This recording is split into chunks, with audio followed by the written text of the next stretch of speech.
Good morning, welcome back to Dundiggin Allotment.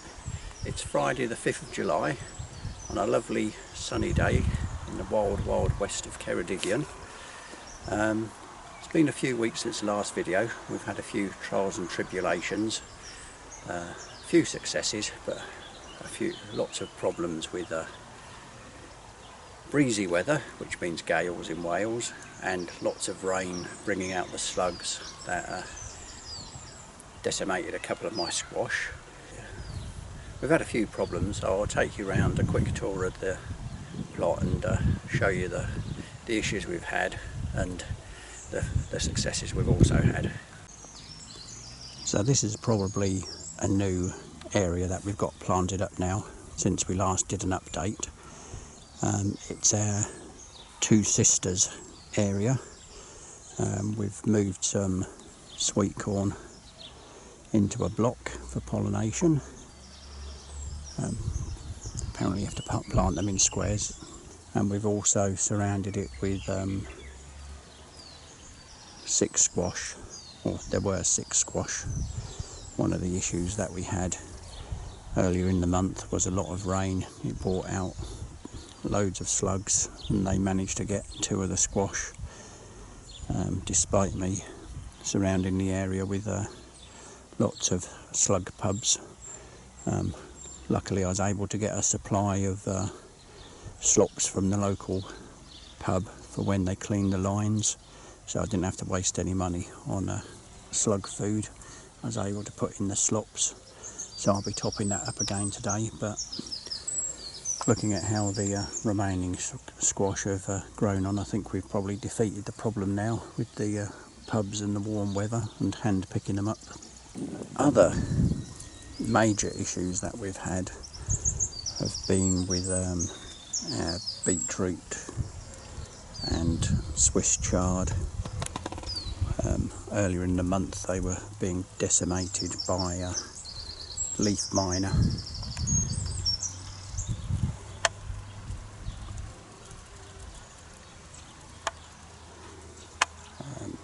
You can see there's still a few leaves that are affected.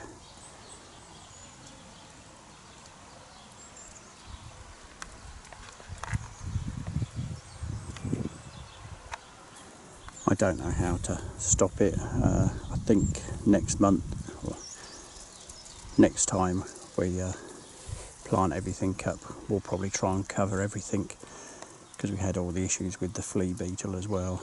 So I think I'm going to put hoops and netting over every bed when we do it next time round, or if we do second plantings. We've tried to contain the issue just by taking all the leaves off, and I think that's worked for the chard, because that was being heavily damaged by it. But these leaves all look quite healthy at the moment. These are our borlotti beans, and as you can see, some of those have been damaged by the slugs as well. Hopefully that will stop now that we're into the drier weather. The rest of them are getting away okay and starting to climb all the poles, but I don't know if it's going to be too late for them. Here was another disaster. The wind was so strong it snapped one of the tomatoes in half, so we're going to pull this one out. We've got a spare that we had in the greenhouse, so we'll pop that in its place. Behind it you can see the effect of the flea beetle on our radish leaves, getting all holy again. And behind that, all of our spinach has gone to seed, so that'll all need pulling out. This is the plastic bottle bed. As you can see, everything seems to be growing okay inside the walls, and everything in the bottles seems to be coping okay. Got a few marigolds in the corner. The parsnips have started to come in most of the bottles marked with a stone, so we're quite pleased with that. Yeah, it seems to be holding up okay.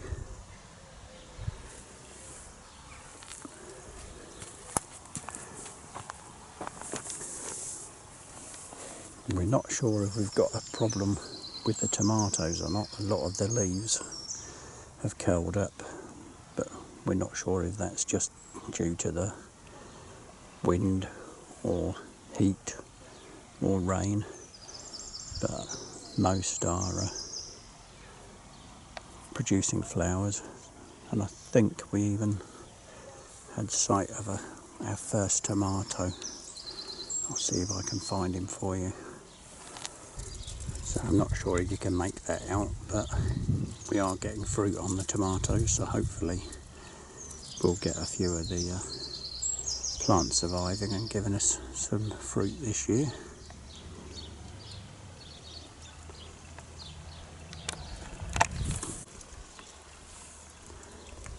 So this is our biggest success story so far this year. This is the hugelkultur bed that we decided to try. We'd seen the videos about how to make them, hadn't heard of them before, but we thought we'd give it a try this year, and we've put our courgettes in, and they're doing really, really well. Excuse me. We probably pick 3 or 4 courgettes to eat every couple of days, and as you can see, they're still coming into flower.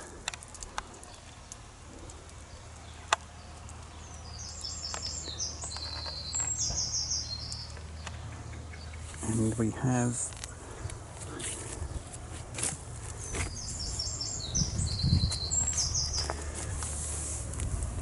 one of our squash at the end, who seems to be growing on now. He's starting to burst out of the bed, so I'll have to try and work out where to train the runners off to, so it doesn't take up all the path.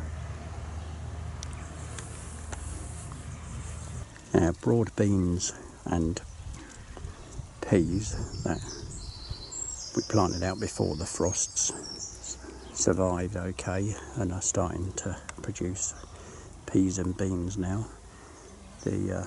Another of the problems we had this year on the broad beans was a lot of black fly, so we tried spraying them with soapy water and garlic and chilli flavoured water, but the ants just keep bringing the black flies back to farm them.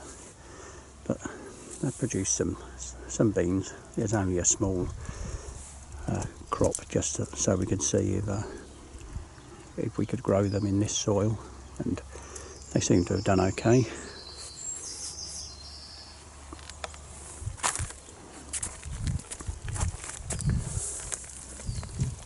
Our runner beans are now getting to the top of the trellis, so I'll need to either extend the trellis or nip the tops off. I might add a little bit onto the top, maybe give them a bit more chance to grow up.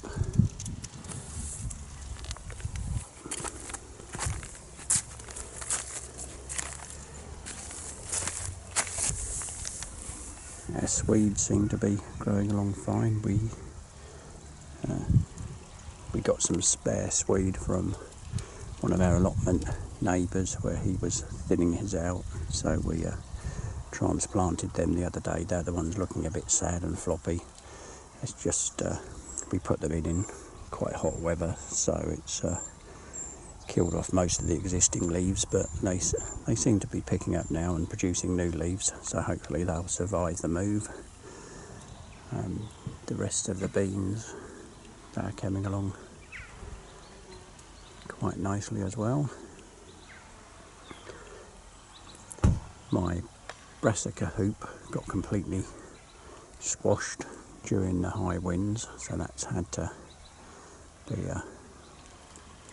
rebuilt, but that's all back in order now, and that's where all the spare brassicas went. They all seem to be settling down okay, apart from one in the far right corner who looks a bit ill, but as they were just spares, I'm not too bothered about those.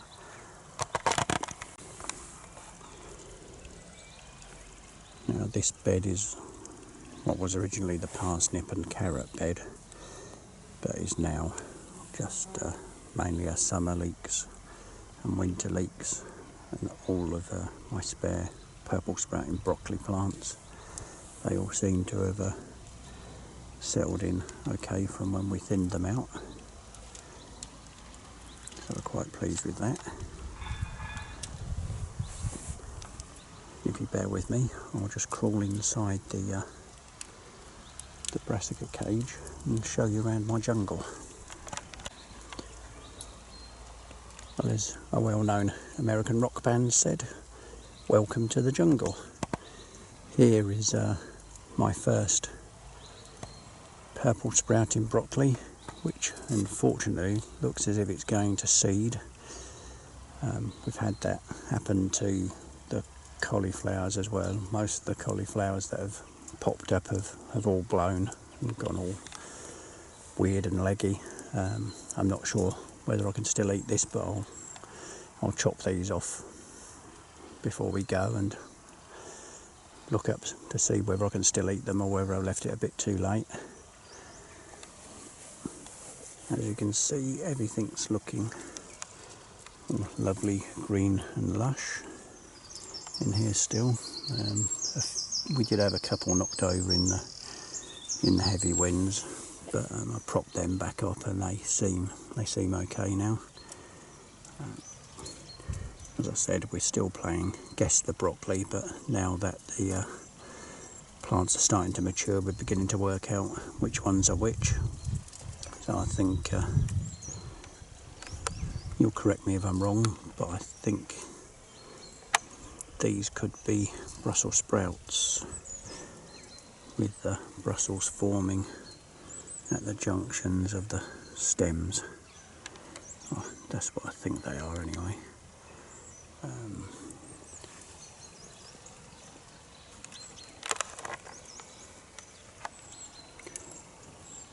Our cabbages are starting to heart up now. So we've had about 4 or 5 cauliflowers form, but we haven't managed to save any of them yet. They've all ended up blowing, so I'll have a quick forage through the jungle today to see if we've got any others, and we'll try tying the leaves up around them to see if that slows it down. But I think the main issue is just the crazy weather we've been having this year. I'm not sure if you can make that out, but I found another little cauliflower here that I'll try and save by tying the leaves up around him. Heard that's what you're supposed to do with them when they get to golf ball size. So this looks a bit more promising than some of the other ones, which started to blow even before this stage.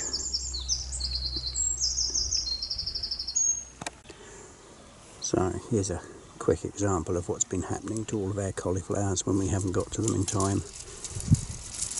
They're all blowing like that. Here's one that we have tried tying up, but it's still not stopped it happening. So we're obviously doing something wrong. But it's all trial and error. It's all learning for us this year. So if anybody has any good cauliflower growing tips, please leave them in the comments so that I can try and get it right next time. We have just planted some more seeds, so we'll put some more cauliflower plants out to harvest later on in the year in some of the new beds that we're going to be making where the potatoes are at the moment. One of the issues that we do have with this plot is that we don't have any running water, so we rely on using a couple of tanks mounted up on the bank that we have to run backwards and forwards to with watering cans, so we can do all the watering. Obviously the sunnier it gets, the more and more water we need, so we came up with a temporary solution before we can get a tank of our own. We're filling up all the free containers that we got from our local yoghurt company, Rachel's Dairy, who let us take them for free. They previously held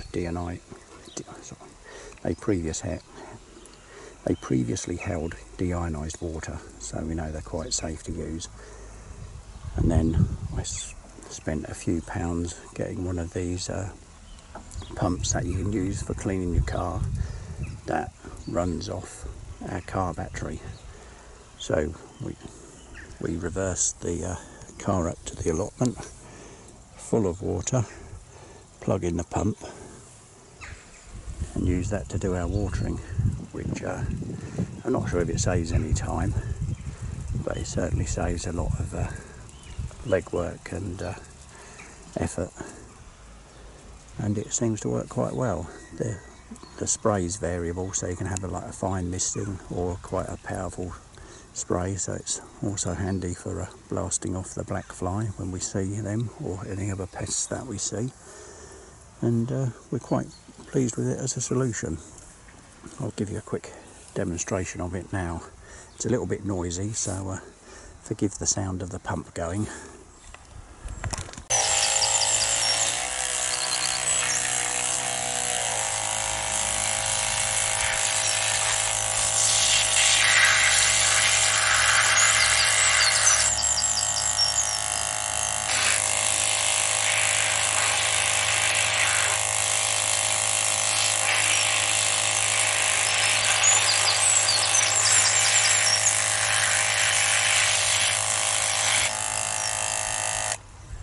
As you can see, it works quite well, and it's got an adjustable nozzle, so I can make the spray a bit finer.